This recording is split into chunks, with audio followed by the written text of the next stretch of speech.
অবৈধ সম্পর্ক বলে দেওয়ায় কাকিমাকে ধারালো অস্ত্র দিয়ে এলোপাথারি কুপিয়ে খুন করার চেষ্টা। আশঙ্কাজনক অবস্থায় আক্রান্ত মহিলা হাসপাতালে চিকিৎসাধীন। উত্তর চব্বিশ পরগনার বসিরহাট মহকুমার বসিরহাট থানার নতুন বাজার এলাকার ঘটনা। আকাশ নন্দী নামে এক যুবক তার কাকিমা অসীমা নন্দীকে একা পেয়ে হঠাৎই তার ওপর ধারালো অস্ত্র দিয়ে আক্রমণ করে এবং এলোপাথারি কোপানো শুরু করে। চিৎকার চেঁচামেচিতে প্রতিবেশীরা এসে তাকে উদ্ধার করে বসিরহাট হাসপাতালে নিয়ে যায় এবং অভিযুক্ত আকাশ নন্দীকে ধরে ফেলে।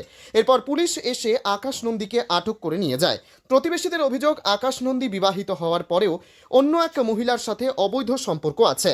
ঘটনাটি তার কাকিমা অসীমা নন্দী জানতে পেরে আকাশ নন্দীর মা বাবাকে এবং তার স্ত্রীকে বলে এবং এই বলাটাই কাল হয়ে দাঁড়ায় অসীমা নন্দীর। গতকাল রাতে স্বামীহারা অসীমা নন্দীকে একা পেয়ে আকাশ নন্দী ধারালো অস্ত্র দিয়ে কোপানো শুরু করে। অসীমা নন্দীর চিৎকারে প্রতিবেশীরা ছুটে এসে তাকে উদ্ধার করে বসিরহাট হাসপাতালে নিয়ে যায় এবং আকাশ নন্দীকে ধরে ফেলে। বসিরহাট থানার পুলিশ খবর পেয়ে আকাশ নন্দীকে গ্রেপ্তার করে। আশঙ্কাজনক অবস্থায় অসীমা নন্দী বসিরহাট হাসপাতালে চিকিৎসাধীন। অবৈধ সম্পর্ক জানাজানি হতে এবং কাকিমা বলে দেওয়ার কারণে কিন্তু একেবারে এলোপাথারি অস্ত্রের আঘাত করলো কাকিমাকে।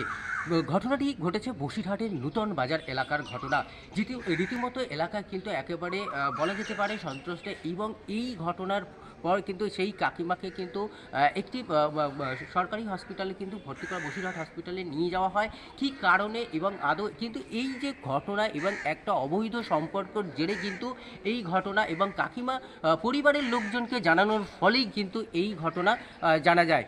বসিরহাট থেকে সুকান্ত দাসের report, crime press Bengal news, Basirhat.